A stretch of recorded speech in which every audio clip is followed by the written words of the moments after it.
Thiruvananthapuram medical കോളേജിൽ വേണുവിന്റെ മരണവുമായി ബന്ധപ്പെട്ട സംഭവത്തിൽ സർക്കാരിന് പൂർണ്ണമായും ഉത്തരവാദിത്തം ഒഴിവാക്കാനാകില്ല.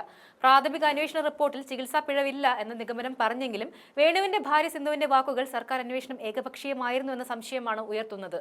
സംഭവത്തിൽ വീഴ്ച സംഭവിച്ചിട്ടില്ലെന്നാണ് ഡോക്ടർമാരുടെ മൊഴി. മരിച്ച വേണുവിന്റെ കേസ് ഷീറ്റിൽ പോരായ്മകളില്ലെന്നും പ്രോട്ടോകോൾ പ്രകാരമാണ് ചികിത്സ നൽകിയതുമെന്നുമാണ് ഡോക്ടർമാരുടെ വാദം.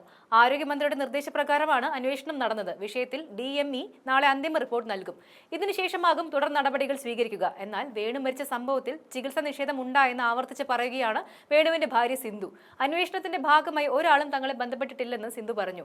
വേണു പറഞ്ഞ പോലെ നായ്ക്കളെ കാണുന്നത് പോലെയാണ് സർക്കാർ തങ്ങളെ കാണുന്നത്. എന്തേലും പറഞ്ഞിരുന്നുവെങ്കിൽ എവിടെയെങ്കിലും കൊണ്ടുപോയി രക്ഷപ്പെടുത്തിയേനെ. മാനുഷിക പരിഗണന കാണിക്കാമായിരുന്നു. അത് ഉണ്ടായില്ലെന്നും എന്തിനു വേണ്ടിയാണ് ഡോക്ടർമാരെ രക്ഷിക്കാൻ ശ്രമിക്കുന്നതെന്നും സിന്ധു ചോദിക്കുന്നു. അസുഖം മാറാനാണോ കൂടാനാണോ മരുന്ന് നൽകിയതെന്ന് മനസ്സിലാകുന്നില്ല. വ്യക്തമായ ഒരു കാര്യങ്ങളും ആശുപത്രിയിൽ നിന്ന് അറിയിച്ചിട്ടില്ലെന്ന് സിന്ധു പറയുന്നു. ആൻജിയോഗ്രാം ചെയ്യാമെന്ന് പറഞ്ഞതല്ലാതെ ചെയ്തില്ല. മരുന്ന് കൊടുത്തിട്ടും കുറഞ്ഞില്ല. മരിച്ച സമയത്തും തന്നെ വേണുവിനെ കാണിച്ചില്ലെന്ന് സിന്ധു പറഞ്ഞു. അന്വേഷണ റിപ്പോർട്ട് ഡോക്ടർമാരെ സഹായിക്കാൻ വേണ്ടി മാത്രമാണ്. ഇതിന്റെ സത്യാവസ്ഥ അറിയണം. ഡോക്ടർമാരെ ന്യായീകരിച്ചിട്ട് കാര്യമില്ലെന്നും സിന്ധു പറഞ്ഞു. ഇങ്ങനെ പിന്തുണയ്ക്കുന്നത് കൊണ്ട് നാളെ വേറെയും രോഗികൾ കൊല്ലപ്പെടുമെന്നും സിന്ധു കൂട്ടിച്ചേർത്തു. ആ വീഡിയോ ഒന്ന് കാണാം. പിഴന്ന് പറയുമ്പോൾ നമ്മൾ കൊല്ലത്തുനിന്ന് കൊണ്ടുപോയപ്പോൾ അദ്ദേഹത്തിന്റെ ഡ്രോപ്പ് ആയെന്നത് 1.66 ആണ്. അവർ വീണ്ടും മരുന്ന് കൊടുത്തിട്ട് പിറ്റേന്ന് 2-ാം തീയതി ബ്ലഡ് ചെക്ക് ചെയ്തപ്പോൾ ഡ്രോപ്പായി എന്ന് പറഞ്ഞാൽ >26.9 ആണ്. അതായത് അസുഖം മാറാനാണോ മരുന്ന് കൊടുത്തത്, അതോ അസുഖം കൂടാനാണോ മരുന്ന് കൊടുത്തത്, ഇതിൽ നിന്ന് എനിക്ക് മനസ്സിലാവുന്നില്ല എന്താ അവർ ചെയ്തതെന്നുള്ളത്.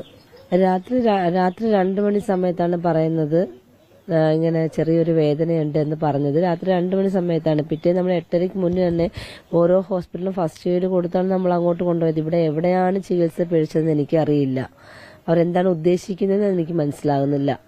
അതുപോലെ തന്നെ നമുക്ക് ആൻജിയോഗ്രാം കൊല്ലത്ത് ഇല്ലാത്തത് കൊണ്ടാണ് നമ്മളെ അങ്ങോട്ട് റെഫർ ചെയ്തത്. അവർക്കത് പറ്റത്തില്ലെങ്കിൽ അവിടെ അപ്പോയിന്റ്മെന്റ് പേഷ്യൻസ് ഉണ്ടായിരുന്ന അവർക്ക് പറയാമായിരുന്നു വേറെ ഏതെങ്കിലും ഹോസ്പിറ്റലിൽ കൊണ്ടുപോകാൻ. അതും അവർ പറഞ്ഞിട്ടില്ല.